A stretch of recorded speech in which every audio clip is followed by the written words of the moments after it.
বন্ধুরা, আজকের গল্পটা একটা চার্চের তিনজন নানকে নিয়ে, যারা নিজেদের শরীরে চাহিদা মেটানোর জন্য বোবা এবং কানে শুনতে পায় না এমন লোকেদের ফায়দা ওঠাতো।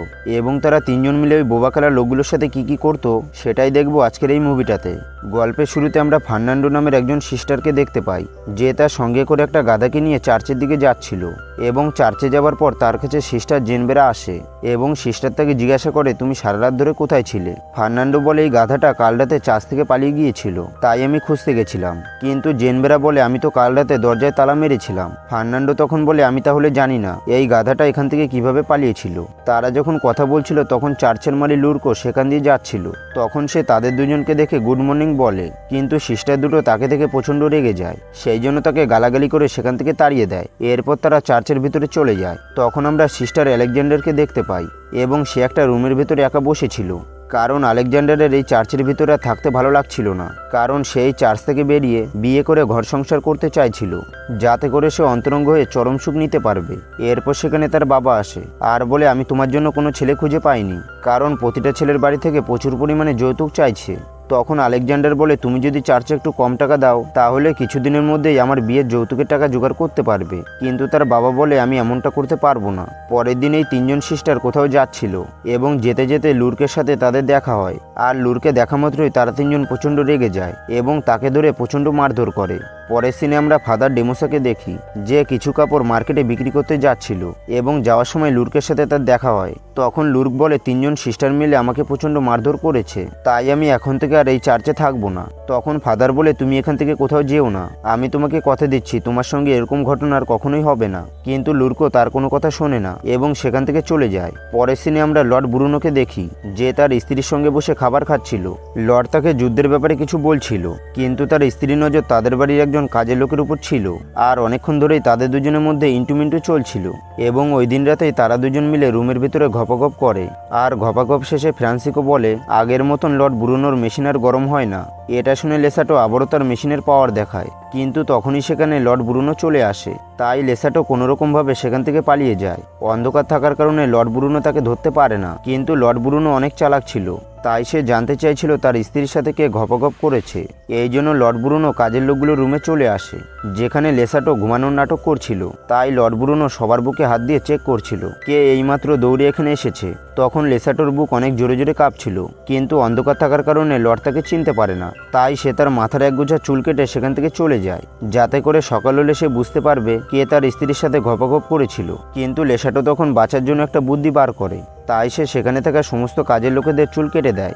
এরপর সকালবেলায় ব্রুনো অপরাধীকে ধরার জন্য আসে, কিন্তু সে সবার মাথার চুল দেখে বুঝতে পারে অপরাধী তার থেকে অনেক বেশি চালাক। এরপর লেসাটো বাইরে কাজ করছিল, কিন্তু তখনই ফ্রান্সিকো ঘপঘপ করতে তার কাছে চলে আসে। লেসাটো তখন তাকে এমনটা করতে বারণ করে, কিন্তু ফ্রান্সিকো তার কোনো কথাই শুনছিল না। ঠিক তখনই লর্ড ব্রুনো ছাদের উপর থেকে তাদের দুজনকে ঘপঘপ করতে দেখে ফেলে। ব্রুনো তখন তার সিপাহীদের আদেশ দেয় লেসাটোর মেশিনটাকে কেটে আনার জন্য। এটা দেখে লেসাটো প্রচণ্ড ভয় পেয়ে জঙ্গলে গিয়ে লুকিয়ে পড়ে। জঙ্গলের ভিতরে গিয়ে সে ফাদারকে দেখতে পায় এবং সে নেশা করে সেখানে পড়েছিল। আর প্রচণ্ড নেশা করার কারণে তার জামাকাপড়গুলো জলের মধ্যে পড়ে যায়, তাই সে জামাকাপড়গুলোকে ওঠানোর চেষ্টা করছিল। তখন লেসাটো এসে তাকে সাহায্য করে, যা দেখে ফাদার তার প্রতি প্রচণ্ড খুশি হয়। তাই সে লেসাটোকে তার সঙ্গে চার্চে নিয়ে আসে আর তাকে বলে, তুমি এখানে এমনভাবে থাকবে যেন তোমাকে দেখে মনে হয় তুমি কথাও বলতে পারো না আর কানেও শুনতে পারো না। আর এটা যদি তুমি না করো তাহলে এখানে থাকা সিস্টাররা তোমাকে তাড়িয়ে দেবে। এরপর ফাদার তাকে সিস্টার মারিওর সাথে দেখা করায়। ফাদার মারিওকে বলে, এ কথাও বলতে পারে না আর কানেও শুনতে পারে না, তাই সে এখন থেকে এখানে মালির কাজ করবে। এটা শুনে সিস্টার মারিও রাজি হয়ে যায়। এরপর সিস্টার ফার্নান্ডো লেসোটাকে দেখতে পায়, তাই তার গলায় একটা ছুরি রেখে বলে, তুমি কে? কিন্তু সেখানে কিছু ঘটার আগে সিস্টার মারিও সেখানে চলে আসে। মারিও তখন বলে, এ হচ্ছে আমাদের নতুন মালি, আরও কথাও বলতে পারে না আর কানেও শুনতে পারে না। এরপর রাতের বেলায় ফার্নান্ডোর বান্ধবী তার সাথে দেখা করতে আসে আর তারা একটা রুমের ভিতরে গিয়ে নেশা করতে শুরু করে। পরের দিন আমরা আবারও লেসোটাকে দেখতে পাই আর সে একটা জমিতে খোদাই করছিল। ঠিক তখনই সিস্টার আলেকজান্ডার সেখানে আসে আর সে লেসোটার সাথে গল্প করতে শুরু করে এবং তখনই আলেকজান্ডারের মুড উঠে যায়। তাই তারা খোলা আকাশের নিচেই ঘপাঘপ করতে শুরু করে। কিন্তু তখন চার্চের বেল বেজে উঠলে তাকে ঘপাঘপ ছেড়ে সেখান থেকে চলে যেতে হয়। এরপর সিস্টার ফার্নান্ডো লক্ষ্য করে আলেকজান্ডারকে কয়েকদিন ধরে অনেক খুশি দেখাচ্ছে। পরের দিন সিস্টার জানবেরা দেখতে পায় ফার্নান্ডো আর তার বান্ধবী জঙ্গলের ভিতরে যাচ্ছে। তাই সে লুকিয়ে লুকিয়ে দেখে সে তার বান্ধবীর সাথে ভেলাটোনা তৈরি করছে। বন্ধুরা, ভেলাটোনা হচ্ছে একটা গাছের পাতা এবং তারা এটা বিশ্বাস করত এই পাতা চোখে দেওয়ার পর যে কোনো ছেলে তাদের দিকে আকর্ষিত হবে।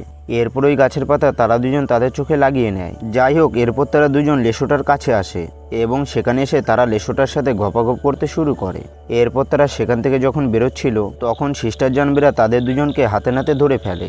এরপর লেসাটাও নিজেকে সামলাতে পারে না, তাই সে আলেকজান্ডারের রুমে গিয়ে গপাগপ করতে শুরু করে। কিন্তু তখনই সেখানে একজন বয়স্ক নান চলে আসে আর তাকে দেখে লেসাটাও বেডের নিচে লুকিয়ে পড়ে এবং আলেকজান্ডারও চালাকি করে নানের সামনে গিয়ে বসে পড়ে। এরপর লেসাটাও সুযোগ বুঝে সেখান থেকে পালানোর চেষ্টা করে।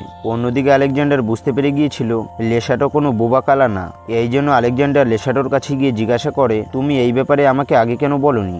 আর তারা যখন কথা বলছিল তখনই সেখানে সিস্টার জানবেরা চলে আসে। তাই আলেকজান্ডার লুকানোর জন্য একটা জায়গায় গিয়ে চুপচাপ বসে পড়ে। এরপর জানবেরা ফার্নান্ডোর আওয়াজ শুনতে পায়, তাই সেও কোনায় গিয়ে লুকিয়ে পড়ে। তখন সে আলেকজান্ডারকে সেখানে দেখতে পায় আর অনেক বেশি অবাক হয়ে যায়। এরপর সেখানে ফার্নান্ডো এসে লেসাটোকে বন্দি করে জঙ্গলের ভিতরে নিয়ে যায়। তাই তারা দুজন ফার্নান্ডোকে ফলো করে জঙ্গলের ভিতরে চলে আসে। জঙ্গলের ভিতরে গিয়ে তারা দেখতে পায় সেখানে অনেকগুলো মহিলা আগুন জ্বালিয়ে নগ্ন হয়ে ডান্স করছে এবং লেসাটোকে সেখানে বেঁধে রাখা হয়েছিল।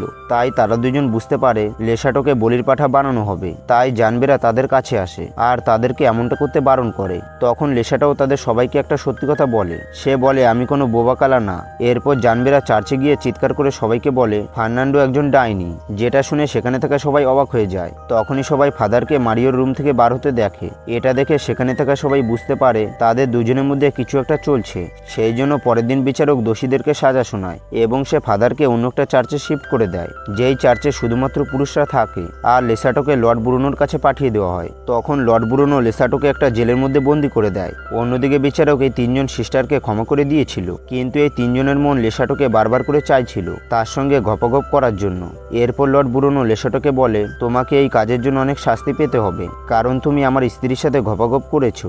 এরপর আমরা একটা কচ্ছপকে দেখতে পাই যার পিঠে একটা মোমবাতি জ্বলছিল এবং এই কচ্ছপটাকে ওই তিনজন সিস্টার পাঠিয়েছিল যাতে করে সেখানে থাকা সৈনিকদের চোখ ওই কচ্ছপটার উপরে পড়ে। এরপর সেখানে থাকা সমস্ত সৈনিক ওই কচ্ছপটার দিকে যেতে শুরু করে। তখন ওই তিনজন সিস্টার লেসাটোর কাছে আসে আর তাকে একটা নানের ড্রেস পরিয়ে তাদের সঙ্গে নিয়ে চলে যায় এবং যাওয়ার আগে সেখানে একটা পুতুল রেখে দেয় যাতে করে কোনো সৈনিকদের সন্দেহ হবে না যে সেখানে লেসাটা নেই। এরপর তারা সেখান থেকে বেরোনোর পর লেসাটোর সাথে জমিয়ে গপাগপ করে। আর বন্ধুরা, এর সাথে সাথে এই মুভির গল্পটা শেষ হয়ে যায়। তো বন্ধুরা, তোমাদের এই মুভির গল্পটা কেমন লেগেছে সেটা কমেন্ট বক্সে অবশ্যই বলে যাবে। আর ভিডিওটা যদি একটু ভালো লেগে থাকে তাহলে একটা লাইক দিয়ে চ্যানেলটিকে অবশ্যই সাবস্ক্রাইব করে রাখবে। তো বন্ধুরা, আবারও দেখা হবে নতুন একটা মুভির এক্সপ্লেন ভিডিও নিয়ে।